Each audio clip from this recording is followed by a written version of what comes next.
Print and electronic media మిత్రులకి నమస్కారాలు తెలియజేస్తూ ఈరోజు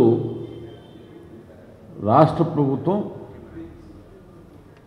ముఖ్యంగా పశ్చిమ ప్రకాశం జిల్లా వడప్రదాయని అలాగే నెల్లూరు కడప జిల్లాలకు కూడా త్రాగునీరుకి నీటి వనరులను అందించేటటువంటి ప్రాజెక్టుగా ఉన్నటువంటి వెలుగొండ ప్రాజెక్టు పూర్తి అయ్యింది అని రాష్ట్ర ప్రభుత్వం ఈ మధ్య వార్తాపత్రికల్లో వారు సమాచారం ఇవ్వటం అవన్నీ కూడా పత్రికల్లో ప్రచురించడం కూడా గమనించాం.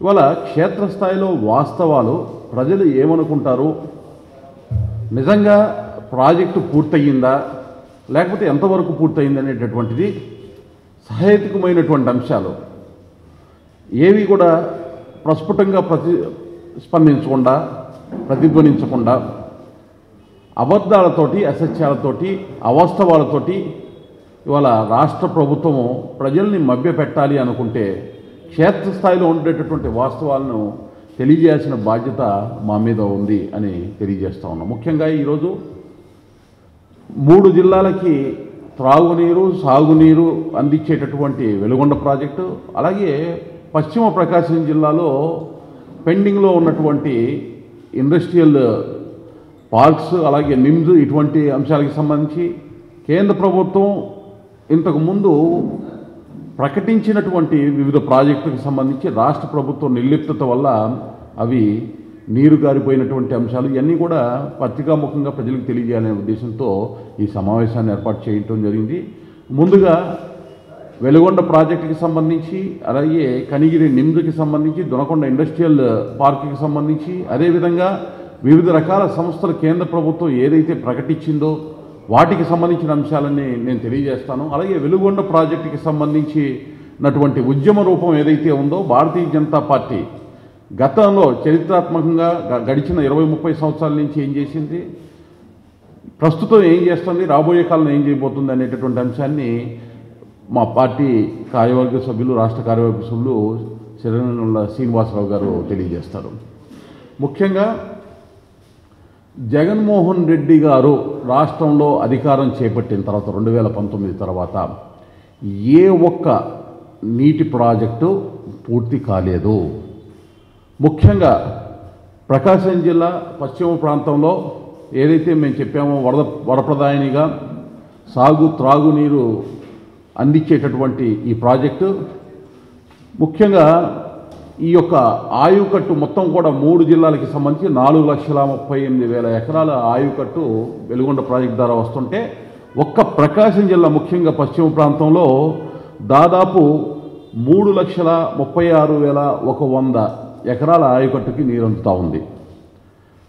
అందులో కడప జిల్లాకు వచ్చేటప్పటికి 25,400 ఎకరాలు, నెల్లూరు జిల్లాకి 76,500 ఎకరాలకి నీటి సరఫరా నీటి లభ్య రైతులకి అందించేటటువంటి ఈ ప్రాజెక్టు ఈ 3 జిల్లాల్లో కలిపి 15 లక్షల మంది ప్రజల గొంతుని తడిపి నీటి ఏదైతే త్రాగునీరు అవసరాలు తీర్చేటటువంటి ప్రాజెక్టు. దశాబ్దాలుగా దీన్ని ఆలస్యం చేస్తూ ప్రాజెక్టు వ్యయాన్ని 976 కోట్లు ప్రాథమిక అంచనాతో ప్రారంభించి వాళ్ళ 5,100 కోట్ల రూపాయల వరకు పూర్తయింది. 2019 వరకు 3,100 కోట్ల రూపాయల వరకు ఖర్చు చేయడం జరిగింది ఈ వ్యయాన్ని రాష్ట్ర ప్రభుత్వం. గడిచిన 4.5 సంవత్సరాలు నామమాత్రంగా ఎంత ఖర్చు చేశారంటే చెప్పుకోవటానికి కూడా సిగ్గుచేటుగా మనం భావించేంత నామమాత్రంగా ఖర్చు చేసి గతంలో అయిన పనికి కొంచెం పైన మసిబూసి మారేడుకాయలాగా పైన కొంచెం పనులు చేసి ప్రాజెక్టు పూర్తయిపోయిందని ప్రకటించేశారు. చాలా దుర్మార్గమైనటువంటి పరిస్థితి. అసలు ఈ ప్రాజెక్టు మీద చిత్తశుద్ధి ఈ రాష్ట్ర ప్రభుత్వానికి ఎంత ఉంది అని అంటే ముఖ్యంగా ఈ జగన్మోహన్ రెడ్డి గారి ప్రభుత్వంలో విభజన చట్టం సెక్షన్ 85 క్లాజ్ 7లో 11వ షెడ్యూల్లో పారా 7లో స్పష్టంగా ఆన్గోయింగ్ ప్రాజెక్ట్స్ కింద వెలుగొండ ప్రాజెక్టు 43.50 టీఎంసీల నీరు ఏదైతే ఉందో దాన్ని స్పెసిఫై చేస్తూ విభజన చట్టంలో పెట్టడం జరిగింది. ఆన్గోయింగ్ ప్రాజెక్టు కింద పదే తెలంగాణ ప్రభుత్వము ఇది అనుమతి లేని ప్రాజెక్ట్ అంటే దాని గురించి సహేతుకమైన వాదనలో కూడా వినిపించలేనటువంటి పరిస్థితి. వాస్తవానికి ఈ ప్రాజెక్టు మిగులు జలాల మీద ఏదో శ్రీశైలం కృష్ణానదికి సంబంధించిన శ్రీశైలం ప్రాజెక్ట్ నుంచి అలాగే నల్లమల్ల ఫారెస్ట్లో వాటర్ సోర్స్ ఏదైతే వరద జలాలకు సంబంధించిన అంశాలు ఈ నీటి లభ్యతని తీసుకొని చేసేటటువంటి పరిస్థితి. అయితే ఆల్మట్టి హైట్ పెంచటము అలాగే తద్వారా శ్రీశైలం ఏదైతే ఉందో గరిష్ట పరిమితికి నీరు వస్తే కానీ ఆ మిగులు జలాలు ఇక్కడ వాడుకోలేని పరిస్థితి. గడిచిన 20 సంవత్సరాల్లో 1-2 సార్లు మాత్రమే ఆ పరిస్థితి ఉత్పన్నమైంది. ఏదైతే నీటి మట్టమో గరిష్ట సామర్థ్యానికి వచ్చి దాన్ని వినియోగించుకునేటువంటి పరిస్థితి. అంటే నికర జలాలు కనీసం 10 టీఎంసీలు అయినా కానీ, ఎందుకంటే పోతిరెడ్డిపాడు ద్వారా ఈ పట్టిసీమ నుంచి వచ్చినటువంటి నీరు కృష్ణాలో కలిసిన దానికి ఇక్కడ కృష్ణా డెల్టాకి వినియోగించుకుంటే ఆ నీరుని ఏ విధంగా అయితే రాయలసీమకి వినియోగించుకునే దానికి రాష్ట్ర ప్రభుత్వం చెప్తా వస్తుందో దానిలో ఒక 10 టీఎంసీలు నికర జలాలు వెలుగొండకి ఇవ్వాలి అని చెప్పేటటువంటి మాటను కూడా పెడచెవిని పెట్టారు. సరే, ఇది ఒక అంశం అయితే ప్రాజెక్టు పూర్తి కాకుండా పూర్తి అయ్యింది అని చెప్పి ప్రకటించేటటువంటి దౌర్భాగ్య స్థితిలో ఈ రాష్ట్ర ప్రభుత్వం ఈరోజు ఉంది. ఇవాళ ప్రశ్నిస్తున్నాను, 4,38,000 ఎకరాల ఆయకట్టులో ఎన్ని ఎకరాలకి నీరు ఇప్పుడు ఇస్తుందో చెప్పమండి. ప్రాజెక్టు పూర్తయితే 15 లక్షల మంది ప్రజలకి త్రాగునీరు అవసరాలు తీరుస్తుంది ఈ ప్రాజెక్ట్. అంటే ఎన్ని లక్షల మందికి నీరు ఈ రోజున ఇవ్వగలుగుతున్నారు చెప్పండి. ప్రాజెక్టు పూర్తయితే ఇవన్నీ కూడా పూర్తి సామర్థ్యంలో నీటి వినియోగానికి సంబంధించినటువంటి సేవలు ప్రజలకి రావాలి కదా. వచ్చిందా? వచ్చి ఒకసారి క్షేత్రస్థాయిలో పశ్చిమ ప్రకాశం జిల్లాలో అలాగే కడప జిల్లాలో నెల్లూరు జిల్లాలో వచ్చి క్షేత్రస్థాయిలో గనక పర్యటించి వాస్తవాలు మీరు కనుక చూస్తే ఎన్ని అబద్ధాలు ఈ ప్రభుత్వం ఆడుతూ ఉంది అనేటటువంటి వాస్తవాలు కూడా ప్రజలకు తెలుస్తుందని తెలియజేస్తున్నాను. ఈరోజు మాకు సంబంధించి క్షేత్రస్థాయిలో వాస్తవాల్ని పరిశీలించిన తర్వాత ఇప్పటికి పూర్తిగాని అంశాలు వెలుగొండ ప్రాజెక్టుకి సంబంధించి పూర్తిగాని అంశాలు దాదాపు 6-7 అంశాలు ఉన్నాయి. చాలా ముఖ్యమైనటువంటి అంశాలు, కీలకమైనటువంటి అంశాలు. ఈ అంశాలు పూర్తి కాకుండా ఏ విధంగా ప్రాజెక్టు పూర్తి స్థాయిగా దాన్ని ప్రజలకి అంకితం చేసే దిశగా మేము ఈ యొక్క ప్రాజెక్టును పూర్తి చేసామని రాష్ట్ర ప్రభుత్వం చెప్పిందనేటటువంటి అంశాన్ని ఈ ప్రశ్నలన్నీకి సమాధానం చెప్పాలి. లేకపోతే సిగ్గుతో తలదించుకొని అబద్ధాలు చెప్పామనైనా రాష్ట్ర ప్రభుత్వం జగన్మోహన్ రెడ్డి గారు చెప్పాల్సినటువంటి అవసరం ఉంది. ముఖ్యంగా కొన్ని ప్రశ్నలు ఏంటంటే, ప్రాజెక్టు నిర్వాసితులకి 1,800 కోట్ల రూపాయల నష్టపరిహారం చెల్లించాలి, పూర్తి చేశారా? నిర్వాసితులకి అలాగే అక్కడ ఉండేటటువంటి ప్రాజెక్టు డిస్లొకేటెడ్ ఫ్యామిలీస్కి సంబంధించి కానీ వీళ్ళందరికీ ఇవ్వవలసినటువంటి కాంపెన్సేషన్ని పూర్తి చేశారా లేదా స్పష్టంగా రాష్ట్ర ప్రభుత్వం చెప్పాలి దీనికి సమాధానం. రెండోది, ఏ ప్రాజెక్టుకైనా అత్యంత కీలకమైనటువంటి అంశం రివిట్మెంట్ పూర్తి కాకుండా ప్రాజెక్టు పూర్తి చేశామని చెప్తే ప్రజలు ఎవరైనా నమ్మటానికి సిద్ధంగా ఉన్నారా? రివిట్మెంట్ పూర్తి కాకుండా ఒకవేళ ప్రాజెక్టు పూర్తయిందనే కనుక నీరు వదిలితే దానివల్ల వచ్చేటటువంటి ప్రమాదం ప్రతి ఒక్కరికి కూడా తెలుసు. ఆ నీటి కోతకి ఆ భూమి ఆ వరద నీరు చుట్టూతో ఉండేటటువంటి గ్రామాలు కానీ చుట్టూతో ఉండేటువంటి ప్రాంతాలు మునిగిపోయే ప్రమాదం ఉంది. మూడో అంశము డిస్ట్రిబ్యూటరీ కెనాల్ అలాగే అవసరమైన వంతెనలు ఈ ప్రాజెక్టుకి సంబంధించి పూర్తి చేశారా? పూర్తి చేస్తే వాటి వివరాలు ఇవ్వగలిగేటటువంటి శక్తి ఈ రాష్ట్ర ప్రభుత్వం దగ్గర ఉందా అని ప్రశ్నిస్తున్నాం. అలాగే టెన్నెలు ఏదైతే ఇప్పుడు టెన్నెలు పూర్తయిందని మనకి చూపించి అదే ప్రాజెక్టు పూర్తయిందని చెబుతున్నారో ఆ టెన్నెలు మరియు ప్రధాన డ్యామ్ ఏదైతే ఉందో అది 2009లోనే నిర్మించారండి. ఆ డ్యామ్కి ఈ యొక్క టెన్నెలకి మధ్య ఉన్నటువంటి ఫీడర్ కెనాల్స్ ఏవైతే ఉన్నాయో అవి మొత్తం కూడా మా పార్టీ నాయకులు శ్రీనివాసరావు గారు చెప్తా ఉన్నారు, మొత్తం పూడిపోయి ఉంది, ఎక్కడా కూడా దాని ద్వారా వాటర్ ఫ్లో అయ్యేటటువంటి అవకాశం లేదు, దానికి రిపేర్స్ అండ్ మెయింటెనెన్స్ మరమ్మతులు నిర్వహణ అనేటటువంటిది చేయలేదు. ఇవేమీ చేయకుండా ఎప్పుడో 2009లో పూర్తయినటువంటి ఆ కెనాల్స్ ఏవైతే ఉన్నాయో మొత్తం కూడా మట్టితో కప్పివేయబడి పూడిపోయి ఉంటే దాన్ని ఇప్పుడు వరకు వాటికి నిర్వహణ మరమ్మతులు చేయకుండా పూర్తయిందని ఏ ధైర్యంతో ఈ రాష్ట్ర ప్రభుత్వం ఈ యొక్క ప్రాజెక్టు వెలుగొండకి సంబంధించి మాట్లాడుతున్నా మాకు అర్థం కావట్లేదు. అలాగే మిగులు జలాలపైన ఆధారపడి నిర్మిస్తున్నటువంటి వెలుగొండ ప్రాజెక్టు ఏదైతే ఇందాక నేను ప్రస్తావించానో శ్రీశైలం ప్రాజెక్టు నుంచి అలాగే వర్షానికి వరదలకి సంబంధించి వచ్చేటువంటి సంబంధించినటువంటి ఆ నీరు ఏదైతే అవసరమైందో అవసరమైన మేరకు లభ్యమయ్యేటటువంటి పరిస్థితులు ఉన్నాయా? ఒకవేళ లభ్యమయ్యేటటువంటి పరిస్థితులు లేకపోతే దానికి తీసుకోవాల్సినటువంటి చర్యలు రాష్ట్ర ప్రభుత్వం ఏం తీసుకుంది అని ప్రశ్నిస్తే దానికి సమాధానం లేదు. ఆ రోజు నికర జలాల్లో కనీసం 10 టీఎంసీల నీరు కావాలని మా పార్టీ నుంచి మా పార్టీ నాయకులు క్షేత్రస్థాయిలో అక్కడ పరిశీలించిన తర్వాత ఈ యొక్క డిమాండ్ని అనేక మార్లు తీసుకొచ్చి ముందుకు పెట్టినా కానీ దానికి సంబంధించి మాట్లాడే పరిస్థితి లేదు. విభజన చట్టంలో స్పష్టంగా ఆన్గోయింగ్ ప్రాజెక్టుగా 43.50 టీఎంసీల నీటిని మెన్షన్ చేస్తే ఆ షెడ్యూల్ 11 పారా 7లో దాన్ని ఏ విధంగా కూడా ఇతర పక్క రాష్ట్రాలు ప్రశ్నిస్తున్నా దాన్ని డిఫెండ్ చేసుకునేటటువంటి పరిస్థితి లేదు. మేము దానికి సంబంధించి మా పార్టీ నుంచి మేము కేంద్ర జలశక్తి మంత్రివర్యులకి లేఖ రాసి మధ్యలో వెలుగొండ ప్రాజెక్టు ఆన్గోయింగ్ ప్రాజెక్టుగా కన్సిడర్ చేయొద్దు అని పక్క రాష్ట్రం ఒత్తిడి చేస్తుంటే దాన్ని మేము అడ్డుకోవటం జరిగింది. మేము లేఖలు రాయటం ద్వారా మళ్ళీ అది ఆన్గోయింగ్ ప్రాజెక్టుగా పెట్టడం జరిగింది. ఈ ప్రభుత్వం చిత్తశుద్ధి ఈ ప్రాజెక్టుకి సంబంధించి ఏ విధంగా కూడా చాటుకున్నటువంటి దాఖలాలు ఈ యొక్క 4.5 సంవత్సరాల పాలనలో లేదు. ఈ ప్రశ్నలన్నింటికీ సమాధానం చెప్పాల్సిన బాధ్యత ముఖ్యమంత్రి జగన్మోహన్ రెడ్డి గారికి స్పష్టంగా ఉంది.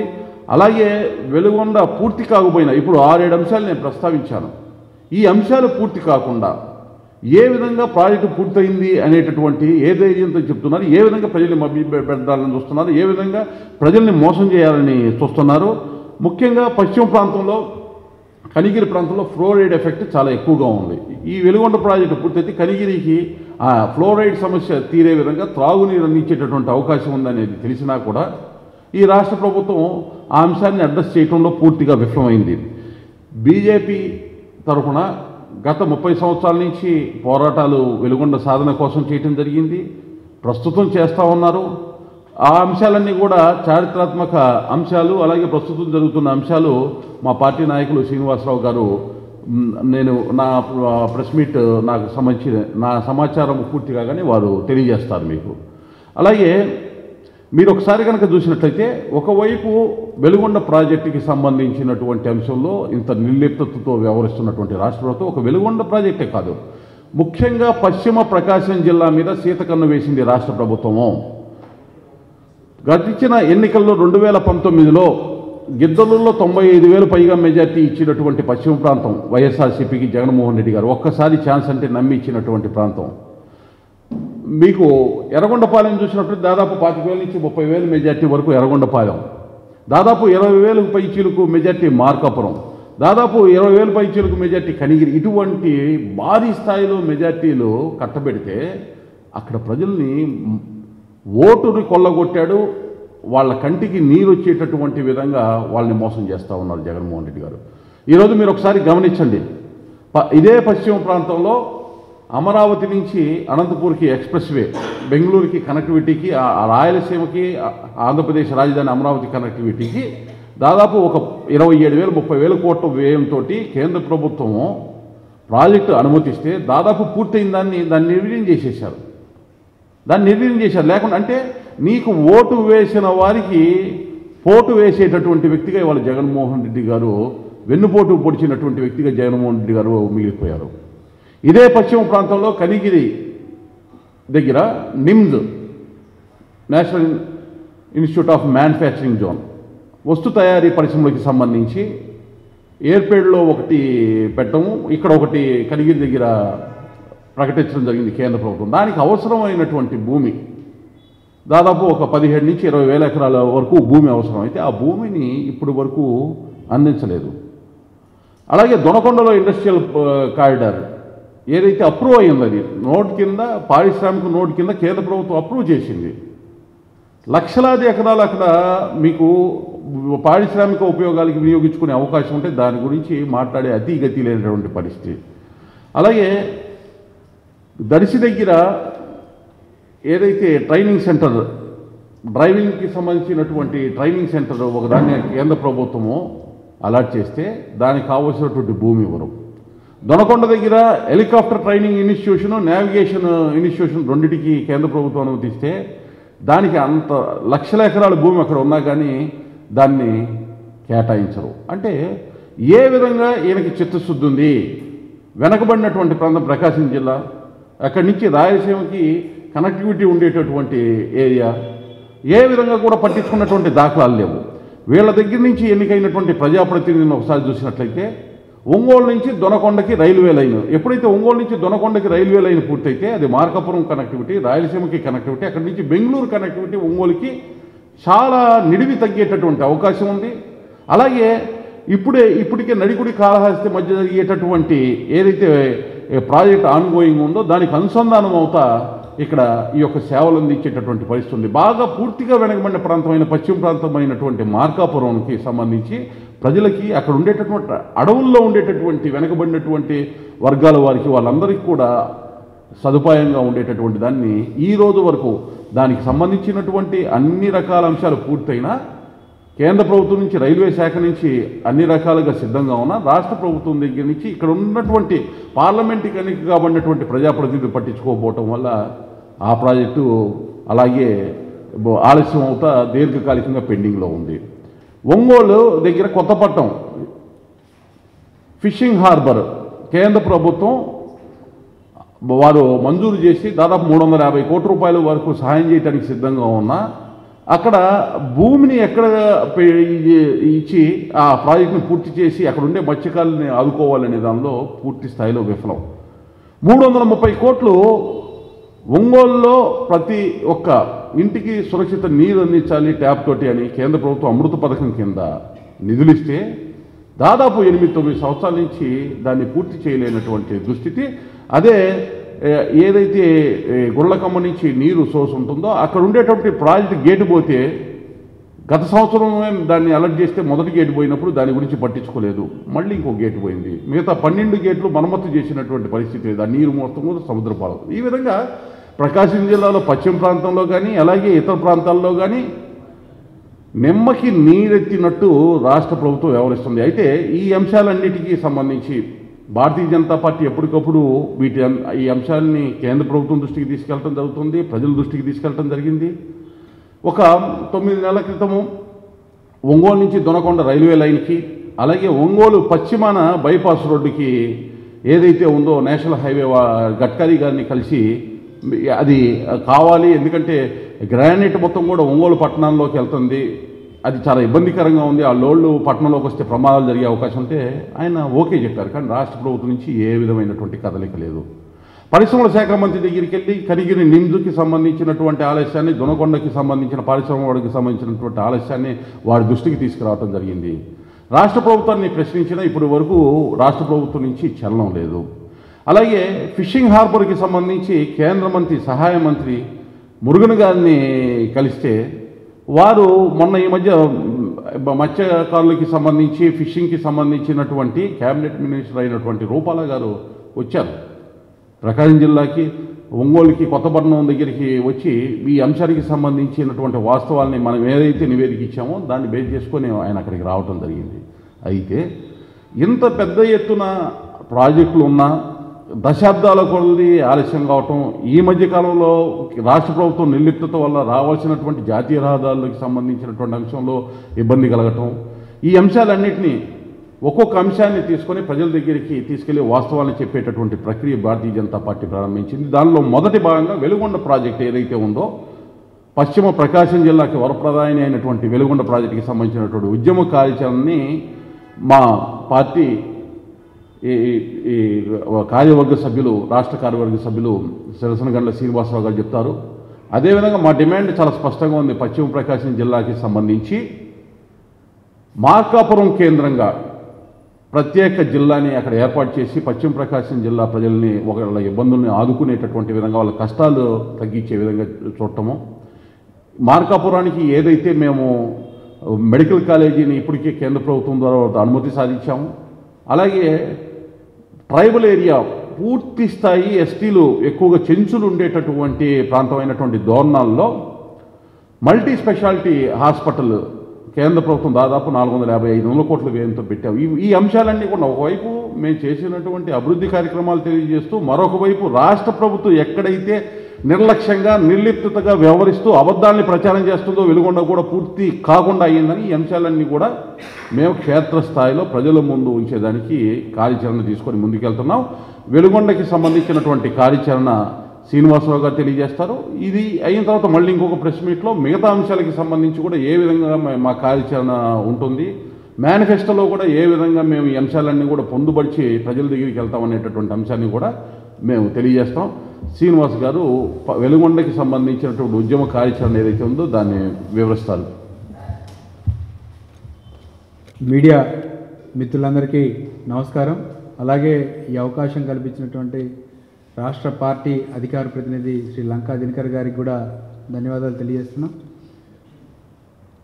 భారతీయ జనతా పార్టీ 30 సంవత్సరాలుగా 1993 నుండి వెలుగొండ ప్రాజెక్టు మీద ఉద్యమాలు చేస్తుంది. ఆ రోజు రాష్ట్ర అధ్యక్షులు వి రామారావు గారి నాయకత్వంలో వెంకయ్యనాయుడు గారు రాష్ట్ర ప్రధాన కార్యదర్శిగా ఈ యొక్క ఉద్యమాన్ని ప్రారంభించడం జరిగింది. అయితే ఈ ఉద్యమ కార్యక్రమాన్ని వివరించే ముందు ఈరోజు రాష్ట్ర ప్రభుత్వం చేస్తున్నటువంటి అరాచకాన్ని మీ ముందు 2 ముక్కల్లో చెప్పి ఆ తర్వాత ఆ కార్యక్రమాన్ని వివరంగా చెప్తాను. మాట తప్పను మడమ తిప్పనని చెప్పి అధికారంలోకి వచ్చినటువంటి జగన్మోహన్ రెడ్డి గారు పాదయాత్ర చేస్తూ కనిగిరి వచ్చిన సందర్భంగా నేను అధికారంలోకి వచ్చిన తర్వాత 1 సంవత్సరంలో వెలుగొండ ప్రాజెక్టును పూర్తి చేస్తాను అని చెప్పి ఆ రోజు మాటనివ్వడం జరిగింది. మాట ఇచ్చారు, మడమ తిప్పారు. అలాగే మా జిల్లాలో ఒక మంత్రి, మత మార్పిళ్ల శాఖ మంత్రి ఉన్నారు, డాక్టర్ ఆదిమూలపు సురేష్ గారు. వారు సొంత సెగ్మెంట్లోనే ఈ యొక్క వెలుగొండ ప్రాజెక్టు ఉంది. అయితే పాపం ఆయనకు ఏ రోజు కూడా వెలుగొండ ప్రాజెక్టును సందర్శించే సమయము, తీరిక, ఓపిక ఆయనకు లేదు. ఏ కొండ మీద ఏసీలో పెడదామా, ఎక్కడ అక్రమ చర్చిలు నిర్మాణం చేద్దామా అనే ఆలోచన తప్ప ఈ రోజు వరకు సొంతంగా వెలుగొండ ప్రాజెక్టును సందర్శించిన దాఖలాలు లేవు. ఇటువంటి అసమర్థమైనటువంటి ముఖ్యమంత్రి గారు, చేతగాని చావలేని మంత్రి ఆదిమూలపు సురేష్ గారు ఈరోజు అక్కడ ఉన్నటువంటి అసమర్థ ఎమ్మెల్యేలు జాతికి అంకితం చేస్తామని చెప్పి గత 10 రోజులుగా పత్రికా ప్రకటనలు చేస్తూ వస్తున్నారు. ప్రజలకు అర్థమయ్యే విధంగా గత వారం రోజులుగా మేము కూడా ఆందోళన కార్యక్రమాలు చేస్తూ వస్తున్నాం. రాబో రోజుల్లో కూడా ఆందోళన కార్యక్రమాలు చేస్తాం. గతంలో వారి ఇళ్ల ముట్టడి కూడా చేశాం.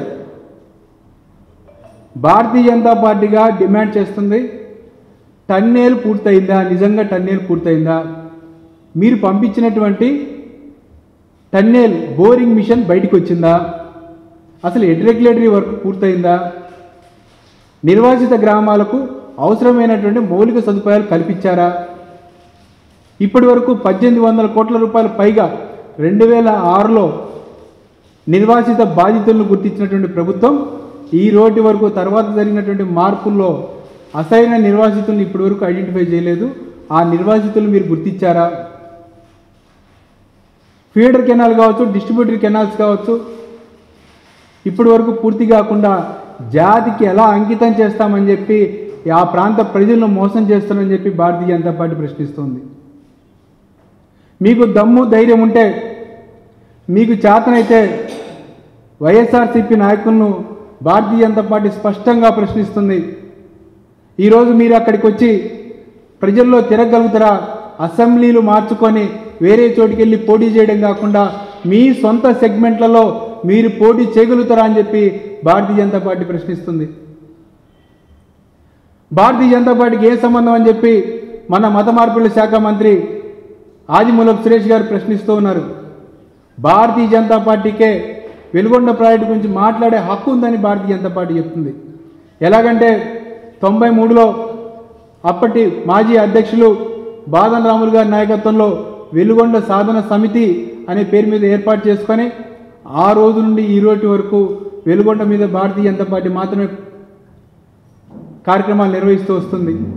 ఆ రోజు రాష్ట్ర ప్రధాన కార్యదర్శి ఉన్నటువంటి వెంకయ్యనాయుడు గారు కావచ్చు, అలాగే ఉమ్మడి ఆంధ్రప్రదేశ్లో రాష్ట్ర ప్రధాన కార్యదర్శిగా అప్పటి ఎమ్మెల్యేగా ఉన్నటువంటి బద్దం బాలరెడ్డి గారి నాయకత్వంలో బండారు దత్తాత్రేయ గారికి అధ్యక్షులుగా ఉన్నప్పుడు కాకర్ల గ్యాప్ నుండి సోమశిల వరకు పాదయాత్ర చేసి మార్కాపుర ప్రాంతంలో బంద్ కార్యక్రమాలు నిర్వహించి ఆ రోజు నిరాహార దీక్షలు చేసి రైలు రోకోలు చేసి కార్యక్రమాలు నిర్వహించి ప్రజల పక్షాన్ని నిలబడ్డటువంటి పార్టీ భారతీయ జనతా పార్టీ. ఆ రోజు తెలుగుదేశం ప్రభుత్వంలో మంత్రిగా ఉన్నటువంటి సోమిరెడ్డి చంద్రశేఖర్ రెడ్డి గారు మార్కాపురం వచ్చి నిమ్మరసం ఇచ్చి మేము త్వరలో పూర్తి చేస్తామని చెప్పి ఆ రోజు శంకుస్థాపన చేసినటువంటి సందర్భం. అలాగే తర్వాత కార్యక్రమం చంద్రబాబు నాయుడు గారు వచ్చిన తర్వాత సంక్రాంతికి పూర్తి చేస్తామని చెప్పి అబద్ధాలు చెప్పి ఆ ప్రాంత ప్రజలు మోసం చేస్తే చెవులో పూలు పెట్టుకొని అలాగే చంద్రబాబు నాయుడు గారిని అడ్డుకున్నటువంటి దమ్ము ధైర్యం ఉన్నటువంటి పార్టీ భారతీయ జనతా పార్టీ. ఈరోజు కూడా మంత్రి గారి ఇంటిని ముట్టడిచ్చాం, మొన్న సబ్ కలెక్టర్ ఆఫీసును ముట్టడిచ్చాం. రాబో రోజుల్లో కూడా ప్రజాప్రతినిధులు ఏదైతే ఆ ప్రాంత ప్రజల యొక్క ఓట్లు వేసుకొని మోసం చేశారో వైఎస్ఆర్సీపీ నేతలను తప్పనిసరిగా ముట్టడిచ్చే కార్యక్రమాలు మొదలు పెట్టబోతున్నాం. గతంలో ముఖ్యమంత్రి గారికి తెలివి రావాలని చెప్పి ఆ ప్రాంత ప్రజలతోటి డిజిటల్ లెటర్ అనే పదాన్ని ఉపయోగిస్తూ సోషల్ మీడియా ద్వారా ఇప్పటి వరకు 72,000 ఉత్తరాలు భారతీయ జనతా పార్టీ ముఖ్యమంత్రి గారికి రాయడం జరిగింది. చెప్పాం, అయ్యా మా ప్రాంతం వెనుకబడిన ప్రాంతం, 10 లక్షల మంది పైగా తాగునీరు, అనేక మందికి సాగునీరు, దగ్గర 24 మండలాలకు తాగునీరు సాగునీరు అందించే ప్రాజెక్టు, వెనకబడినటువంటి ప్రాంతాల ప్రాజెక్టు, కాబట్టి నీరు అందించాలని చెప్పి మేము చెప్పాం, వినిపించుకోలే. దాంట్లో భాగంగా ఆ కార్యాచరణలో భాగంగా 2వ తేదీ ఆదిమూలపు సురేష్ గారి నియోజకవర్గం వారి ఆ క్యాంప్ ఆఫీస్ ముందే మహాధర్నా కార్యక్రమాన్ని టేకప్ చేస్తున్నాం. అలాగే ఆ ప్రాంతంలో త్వరలో బైక్ ర్యాలీ లాంటి కార్యాచరణ కార్యక్రమాలు కూడా భారతీయ జనతా పార్టీ నిర్వహించబోతుంది. కాబట్టి మంత్రి గారికి ముఖ్యమంత్రి గారికి భారతీయ జనతా పార్టీ డిమాండ్ చేస్తుంది, వెంటనే వెలుగొండ ప్రాజెక్టుకు అవసరమైనటువంటి 1800 కోట్ల రూపాయలు విడుదల చేయాలి, నిర్వాసిత గ్రామాల ప్రజలను ఆదుకోవాలని చెప్పి, అలాగే ఆ ప్రాంత ప్రజలను ఏదైతే మీరు మాట ఇచ్చారో ఆ మాట నిలబెట్టుకోవాలని చెప్పి భారతీయ జనతా పార్టీ డిమాండ్ చేస్తుంది. Thank you.